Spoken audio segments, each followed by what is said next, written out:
मदरसों का प्रांतीय सम्मेलन हुआ संपन्न। अल्पसंख्यक मंत्री ओम प्रकाश राजभर रहे मुख्य अतिथि। इंदिरा गांधी प्रतिष्ठान में हुआ सम्मेलन में प्रदेश भर के मदरसा शिक्षक रहे उपस्थित। नमस्कार, आप देख रहे हैं क्राइम 24 आवर्स और मैं हूं आपके साथ अक्षता मौर्य। आइए रुक करते हैं खबर की ओर। लखनऊ के इंदिरा गांधी प्रतिष्ठान में बुधवार को ऑल इंडिया टीचर्स एसोसिएशन मदारिसे अरबिया का सम्मेलन हुआ, जिसमें प्रदेश भर से मदरसों के अध्यापक एवं कर्मचारी उपस्थित रहे। ज्ञात हो कि अरबी फारसी मदारिस के तहत कामिल व फाजिल स्तर के मदरसों को अरबी फारसी यूनिवर्सिटी से संबद्ध कराए जाने, आधुनिक अध्यापकों के बकाया मानदेय की अदायगी, मदरसा मिनी ITI के प्रमाण पत्रों को NCVT के मान्यता दिलाए जाने सहित अन्य समस्याओं के निराकरण हेतु मांग रखी गई। मदरसा आधुनिकीकरण योजना प्रदेश सरकार अपने स्तर से चलाए, जैसे कई मांगों को मंत्री के समक्ष रखा गया। कार्यक्रम में प्रदेश के प्रभारियों ने अपनी समस्याएं रखी। मदरसों के प्रदेश भर में मदरसों से जुड़ी समस्याओं को सुनने के बाद अल्पसंख्यक मंत्री ओम प्रकाश राजभर ने सभी समस्याओं का बहुत जल्द समाधान करने का आश्वासन दिया। उत्तर प्रदेश में बीजेपी की सरकार है, अब देखना यह है कि सरकार पर अल्पसंख्यक मंत्री की बातों का क्या असर होता है। सरकार मदरसे के अध्यापकों की बातों को सुनती है या नहीं, यही जानने के लिए बने रहिए हमारे साथ। उत्तर प्रदेश के इस सम्मेलन की सदारत कर रहे माननीय अध्यक्ष जी,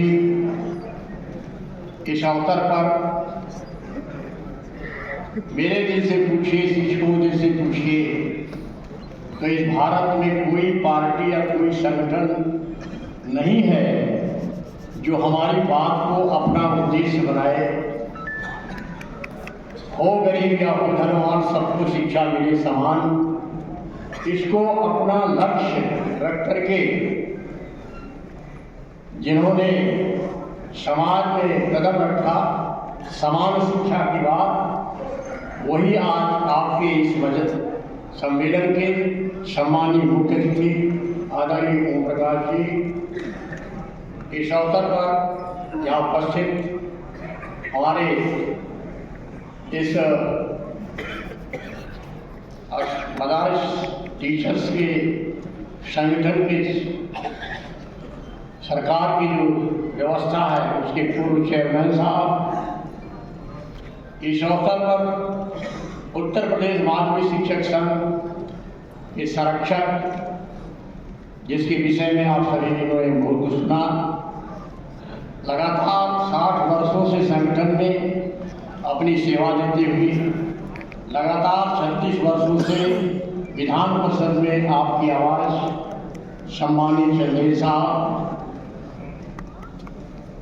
हम सबके साथी, और कहिए तो एक गुरु के 2 शिष्य और सुनील जी याद आते हैं, और आज आपके इस संगठन के राष्ट्रीय महामंत्री आदरणीय बैदुल्ला साहब, इस आयोजन समिति के मौलाना मोहम्मद इदरीस जी वसरी, बैदुल्ला, मौलाना तारिक शमसी साहब, अब्दुल्ला बुखारी साहब, शमशाद अहमद, अब्दुल माजिद साहब, हमारे बड़े कंधे से कंधा मिलाकर गाजीपुर के साथी चलने वाले हाजी जुनैद अहमद साहब, आसिफ महमूद साहब, कुर्सी नहीं छोड़ना चाहते। हालत ये हो गई है, और प्रिंसिपल साहब लोगों की भी हालत ये हो गई है कि अगर कोई जिला कला अधिकारी किसी मदरसे में पहुंच गया इंस्पेक्शन के लिए, तो उसके पीछे ऐसे भागते हैं जैसे नाउजुबिल्लाह खुदा हो। अरे आपको अपनी हैसियत पहचाननी चाहिए। आप कैंपस के गस्टेड अफसर, एक मदरसे का प्रिंसिपल कैंपस का गस्टेड अफसर होता है। आप क्यों उनकी गाड़ी के पीछे पीछे घूमते हैं, उनकी फाइल लेके डालते हैं? उनको उनकी औकात बताइए। वो कौम जो अपनी औकात नहीं समझेगी हमेशा परेशान है। आप उनको मौका देते हैं। अधिकारी का बाबू आपको दोहन करता है। एक छोटी सी कंप्लेंट कहीं से चली गई और आप पता करने चले जाएंगे तो आपके जेब में हाथ डालना शुरू कर देता है। इसकी वजह ये नहीं है कि उसकी कमजोरी है, ये कमजोरी आपकी है। इस पर एसोसिएशन मैं वहीदुल्ला खान सैदी साहब से भी कहूँगा कि मंत्री जी को अवगत कराएं कि जो जिले में जो लूट चल रही है ये अच्छी बात नहीं है, और इसके लिए हमारे मदरसे के प्रबंधक और प्रधानाचार्य जिम्मेदार हैं, तो कम से कम मदरसों में इसमें रोक लगनी चाहिए। संपन्न होगा। और हम सबके दिल की आवाज जानते हैं कि एक एक गरीब के बच्चे के दिल की आवाज आती है। आपकी तारीफ क्या करूं, हम सब तो कई जगह रहने वाले लोग हैं, लेकिन गरीब के बच्चे को अच्छी शिक्षा देने के लिए जो मदरसे चलते हैं, उन मदरसों पर और इसी तरह से कभी कभी जब राजनीति बदलती है तो इसी तरह के दूसरे जो विद्यालय चलते हैं, जिसे संस्कृत विद्यालय कहते हैं, ये दोनों संस्कृति और संस्कार के लिए स्थापित किए गए थे। शिक्षा के लिए तो बहुत सारे विद्यालय थे। इस जमीन की संस्कृति और संस्कार, इनका आपसी व्यवहार, मानवता जिंदा रहे, इसलिए मूल रूप से संस्थान खोले गए थे। आपसे आग्रह कर रहा हूं, आप भी काशी के हैं सौभाग्य से। एक तबके का सौभाग्य तो 1958 में स्वर्गीय कमलापत त्रिपाठी जी ने बना दिया कि घाट पर से उन विद्यालयों को ले आकर के समाज के बीच में खड़ा कर दिया। और आज आप भी काशी के हैं और हम सब आपसे उम्मीद करते हैं कि 2024-25 में इन मदरसों की स्थिति जो आज चल रहे हैं, बेहतरीन झंझावातों के बीच में रहे, हम लोग बचाते चले आ रहे हैं, लेकिन इसे पूरी तरह से स्थापित करने का काम आप करेंगे, यही मैं कहना चाहता हूँ। आपसे उम्मीद करते हैं कि मदरसों के कामिल और फारिग के 35,000 बच्चों की जो इस वक्त सबसे बड़ी ज्वलंत समस्या उत्पन्न हो चुकी है प्रदेश के अंदर, उसको आप ख्वाजा मोइनुद्दीन चिश्ती भाषा विश्वविद्यालय से इन मदरसों के बच्चों को जोड़कर इन मदरसों की समृद्धता प्रदान करके एक नए रोशन, एक नए अध्याय को लिखने का काम करेंगे। ये हिंदुस्तान की तारीख में, उत्तर प्रदेश के इतिहास में ये एक बहुत बड़ा और इनकलाबी कदम होगा। सारी सरकारें जो मुसलमानों के वोट से बनती नहीं, मुसलमानों के नाम पर सियासत करती नहीं, मुसलमानों को बेवकूफ बनाती नहीं, मुसलमानों को तेजपात का पत्ता बनाती नहीं, उन्होंने आज तक 1952 से लेकर 2022 और 24 तक सचिवालय की फाइलों में अरबी फारसी यूनिवर्सिटी घूम रही है, वो अभी तक जमीन पर आने का काम नहीं कर सकी है। मैं ये उम्मीद करता हूँ राजभर साहब से, कोई जमीन को, इस यूनिवर्सिटी को मदरसों के लिए धरातल पर लाने का काम करेंगे। और आज आपसे ये खुशखबरी सुनने के लिए ये मदरसों के टीचर और असातिज़ा और जिम्मेदार आए हुए। मैं आपसे ये उम्मीद करता हूँ कि आपने अपने संघर्ष के बल पर जो देश की राजनीति में अपना स्थान बनाया है, हमारे उस स्थान को और आप आगे बढ़ाने का काम करेंगे, आप लीड करने का काम करेंगे देश की। हमारे डॉक्टर इफ्तिखार अहमद जावेद साहब जो हमारे विशिष्ट अतिथि हैं, इन्होंने मदरसों के खिलाफ मीडिया के जरिए और तमाम मशीनियों के जरिए से जिस तरीके से अत्याचार और खौफ का माहौल बनाने का काम किया गया, उसको दूर करने का काम डॉक्टर इफ्तिखार अहमद जावेद ने अपने 3 साल के कार्यकाल में किया। प्रदेश के हर जिले में जाकर मदरसों की जमीनी हकीकत को समझने का काम डॉक्टर इफ्तिखार अहमद जावेद ने किया है। डॉक्टर इफ्तिखार अहमद जावेद ने मदरसों के लिए आधुनिक विषयों को सितंबर 2021 की पहली बैठक में कंपलसरी करने का काम किया है। हम माननीय मंत्री जी से ये भी उम्मीद रखते हैं कि जो उन्होंने निर्णय लिया था सितंबर 2021 की बैठक में, उसका क्रियान्वयन कराने का काम हमारे माननीय मंत्री जी इसी सत्र में कराने का काम करेंगे। हमारे माननीय चेतराई सिंह साहब जो आज के हमारे विशिष्ट अतिथि हैं, हमारी हमेशा से रहनुमाई करते रहे हैं, चाहे छठवें वेतन आयोग की रिपोर्ट को लागू कराना हो, 7वें वेतन आयोग की रिपोर्ट को लागू कराना हो, मदरसों को समान कार्य समान वेतन के उसूल पर वेतन दिलाना हो, तमाम शिक्षण संस्थाओं के बराबर मदरसों के टीचर्स को तनख्वाह दिलाने का काम चेतराई सिंह साहब के संघर्षों की देन है। जब 2017 में पोर्टल के नाम पर मदरसों के टीचर्स की 5 महीने की तनख्वाह रोकी गई थी, तो नियम 105 के तहत माननीय चेतराई सिंह साहब ने असेंबली के अंदर, काउंसिल के अंदर, विधान परिषद के अंदर आपके मामले को उठाया था, तो सरकार को मजबूर किया था कि वो आपका वेतन को बहाल करे और इस्तेसाल को रोके और शोषण को रोके। हम आपका आज की इस तारीखी कॉन्फ्रेंस में मदारिस के तमाम असातिज़ा की जानिब से, तमाम तलबा की जानिब से, तमाम बच्चों की जानिब से इस्तकबाल करते हैं, खुशामदीद कहते हैं। थोड़ा थमा दिया मैं भी जाता हूं दफ्तरों में। एक दिन हमारी लड़ाई एक बड़े मिनिस्टर से हो गई। मैं एक कागज लेके गया था, जब उनको दिया पहले दिन तो बड़े तेज में काम हुआ, अधिकारी आप रहे थे। 2 दिन के बाद फिर मैंने पूछा काम क्या हुआ? कहें यार ओम प्रकाश जी आप काम किसका दिए थे? हमसे काम एक इंसान था। कहें नहीं उसके आगे क्या था? हमके वो इंसान था। कहें नहीं आप सही नहीं बता रहे हैं, हमके तो मुसलमान था। कहें यार हमारी पार्टी हमके यही तो गलत है, यही तो गलत है। आप 25 करोड़ आबादी के मिनिस्टर बनाए गए। ये मत सोचो आप 25 करोड़ आबादी को बेहतरी के लिए बनाए गए हो। खैर हम अपनी पावर का इस्तेमाल करके उसको करा दिए, लेकिन जो भावना आज के तारीख में 3 जातियां बहुत परेशान। एक नंबर 1 पर मुसलमान, नंबर 2 पर चमार, नंबर 3 पर रही।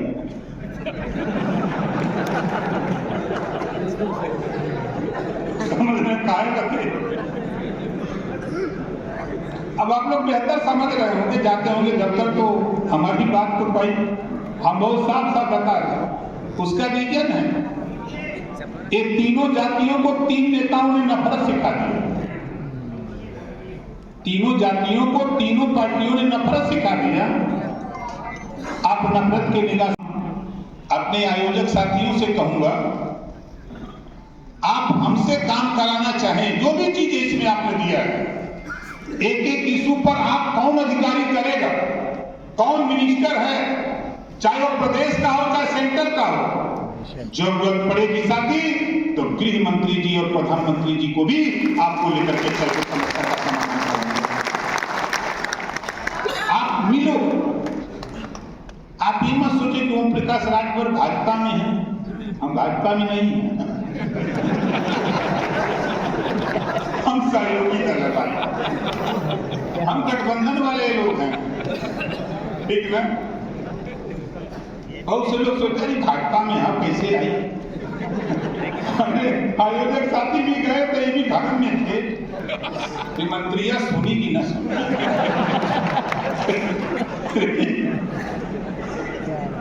हम तो खुले आप जो सच्चाई है उसी को बोलते हैं। हम सहयोगी दल हैं, हम स्वतंत्र हैं, और जो बात नहीं भी कहना चाहिए वो भी बात हम कैबिनेट की बैठक में उस बात को भी उठा करके बहस कर लेते हैं। इस नाते कि हम आजाद पंछी हैं, हमारा क्या होगा, हमारा क्या कर सकते हैं। मंत्री ने पद जाई हो तो पहले ही छोड़ दे, उसका डर नहीं है। हम सत्ता के लिए नहीं लड़ते, सत्ता एक साधन है, उससे समस्या का समाधान किया जाता है। हम फिर आपसे कहूंगा कि हमारे दो एमएलसी साहब लोग हैं, अनुभवी हैं, आपके यहाँ बराबर लड़ते रहते हैं, सदन से लेके सड़क तक आपके बीच में आते जाते हैं। जो भी हो आप उन कागज को लेकर के किसी को लगा दीजिए और हमसे मिलें, और हम उस कागज को लेकर के जो संबंधित अधिकारी हैं, इतना पावर है हमारे पास, विभाग मेरे पास,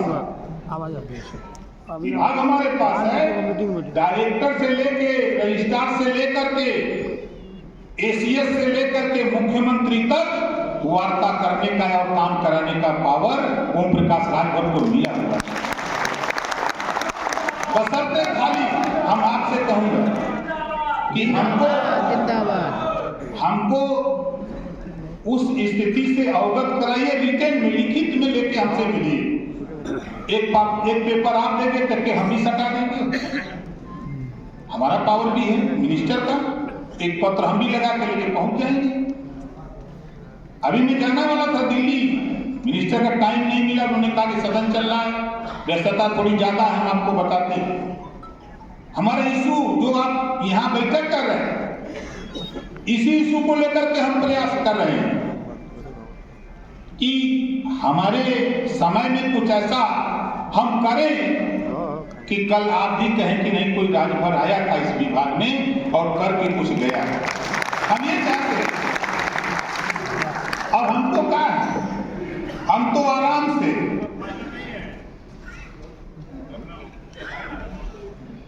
हमारे साथी मदरसा आधुनिकीकरण वाले बहुत परेशान हैं। हम दिल्ली तक इस खबर को गृह मंत्री तक चर्चा कर चुके हैं। हमने जब पाया तो 2 पाटन के बीच में साबित बचा न हो। अब आप समझ गए होंगे। उस पे हम लोग मुख्यमंत्री जी से भी इस पे हमने चर्चा की, 1 बार नहीं 2 बार चर्चा की। हम दूसरी बार हमने कहा इसका कोई सलूशन निकालिए। उन्होंने कहा कि अपने एसीएस और डायरेक्टर से बात करके इसका क्या हो सकता है, और हम अपने साथियों से भी कहूंगा कि आप इस पे आप हमको समझाओ कि क्या बेहतर कैसे किया जा सकता है और किससे कहा जाए कि जो बीमारी है वो ठीक। और देखिए एक बात आपको बता दें, झुकती है दुनिया, झुकाने वाला चाहिए। और आपसे कहूंगा कि हमारे जो आयोजक साथी हैं उनसे कहूंगा, उन्होंने बड़ी कोशिश किया। यहाँ आप लोग आए हो ना, हम यहाँ आए हैं तो ये समझ लो कि प्रदेश और देश की राजनीति में गुनगुना रहा है क्या होने वाला है। लोग अलग अलग सोचते रहते हैं, हमारा उससे नहीं मतलब है। हमारा जो मकसद है, हम उस मकसद में आपने हमको बुलाया है अपनी बीमारी को बताने के लिए। आपने अपनी बीमारी हमको बताई है, उस बीमारी को ठीक करने के लिए हमारा प्रयास है कि आप समय समय पर, देखिए हमारी एक मजबूरी खाली समझिए, हम ज्यादा समय उनके बीच में जाता हूं जो वंचित, शोषित, गरीब, कमजोर, पिछड़े, दलित, अल्पसंख्यक हैं, उनके बीच में जाकर के हम उनको एहसास कराते रहते हैं। जिस बात को लेकर आप चिंतित हैं, मुझे भी चिंता है। जब मैं जाता हूं बस्तियों में तो मुझे लगता है कि काश बेहतर शिक्षा अगर इनमें होती। मैं एक दिन जेपी नड्डा जी के यहाँ बैठा था, धर्मेंद्र प्रधान जी की ऐसे चर्चा शुरू हो गई तो धर्मेंद्र प्रधान जी ने कहा कि ओम प्रकाश जी, हम लोग ऐसे व्यक्ति हैं, दरिया बनते तो बहुत दूर निकल सकते। आज मदरसा शिक्षा एसोसिएशन द्वारा आयोजित कार्यक्रम की अध्यक्षता करते हुए सम्मानित अध्यक्ष महोदय, मंच पर विराजमान अनुभवी माध्यमिक शिक्षक संघ के अध्यक्ष माननीय चेत नारायण सिंह जी, पूर्व एमएलसी, डॉक्टर राज बहादुर चंदेल जी, सदस्य एमएलसी संरक्षक माध्यमिक शिक्षक संघ, जनाब इफ्तिखार जावेद, पूर्व अध्यक्ष मदरसा बोर्ड, मौलाना इकबाल कादरी जी, उपाध्यक्ष एसोसिएशन, वही उल्लाह खां सैनी, राष्ट्रीय मंत्री एसोसिएशन, मौलाना तारिक शास्त्री, उपाध्यक्ष एसोसिएशन, मौलाना अब्दुल मोइनी, अध्यक्ष एसोसिएशन, और सामने दूसरे की तकदीर लिखने वाले जज मालिकों, पत्रकार भाइयों, सुरक्षा में लगे सुरक्षा कर्मचारी, अधिकारी। अभी हमारे पूर्व अध्यक्ष जी कह रहे थे कि भेंट हुई, हम तो पूर्व, आप तो भूत है, हम तो वर्तमान। भूत जिसको पकड़ ले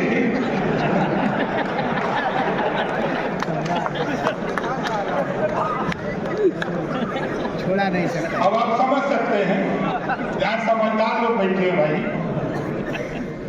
हम तो सिर्फ इतना कहने के लिए आए हैं। हमारे यहाँ आयोजक साथी गए, आप लोगों ने मुझसे कहा, हमने कहा भाई देखो, हम जब अपने ऑफिस में बैठते हैं तो आए थे डॉक्टर,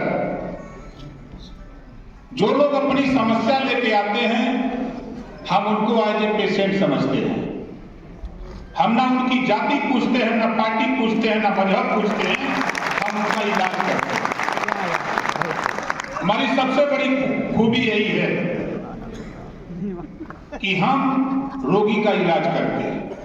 जो मेरे पास टैबलेट है, कैप्सूल है, इंजेक्शन है, जरूरत पड़ता है तो पानी भी चढ़ा देते हैं। और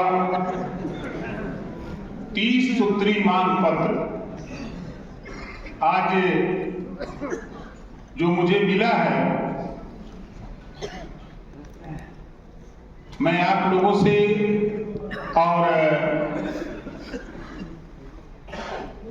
हम सभी साथियों से कहूंगा कि देखिए, हमारे 2 एमएलसी साहब लोग हैं, अनुभवी लोग हैं। अभी तो हम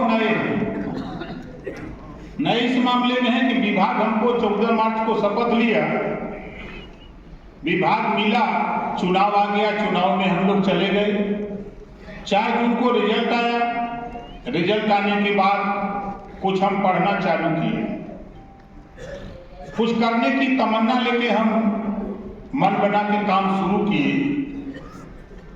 हमारे तमाम साथी, जैसे आप हमारे मोहम्मद जुबेर भाई बैठे हैं, खड़ा हो जाइए, टूर गाइड का ताली बजा के स्वागत करेंगे। आपको आश्चर्य होगा, हमसे इनसे मुलाकात बंबई में हुई।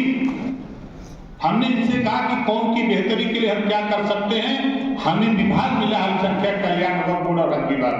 आप जरा आवाज करके हमको बताओ, ऐसे हजारों लोगों से, चाहे वो बहराइच का नौजवान हो, जो लोग हमसे मिलते थे हम उनको बताते थे। अभी खुर्शीद आलम जी यही हैं, इनको ये मिले हमसे, इन्होंने कौम के टुकड़े को बताया। हमने कहा कि हम बेहतरी क्या कर सकते हैं, आप हमको लिखित सुझाव दो। और साथी मिले, आज तो मुझे खुशी है, उस दिन भी कुछ चीजें दी थी, आज 30 बिंदु को दिया है। हमारे एमएलसी साहब ने बहुत अच्छी बात बताई कि थोड़ा सा प्रयास करेंगे, हम पूरा प्रयास करेंगे। आप थोड़ा सा कदम बढ़ाइए, आज भी हम 20 साल की उम्र की तरह हम देश में आगे निकल जाएंगे।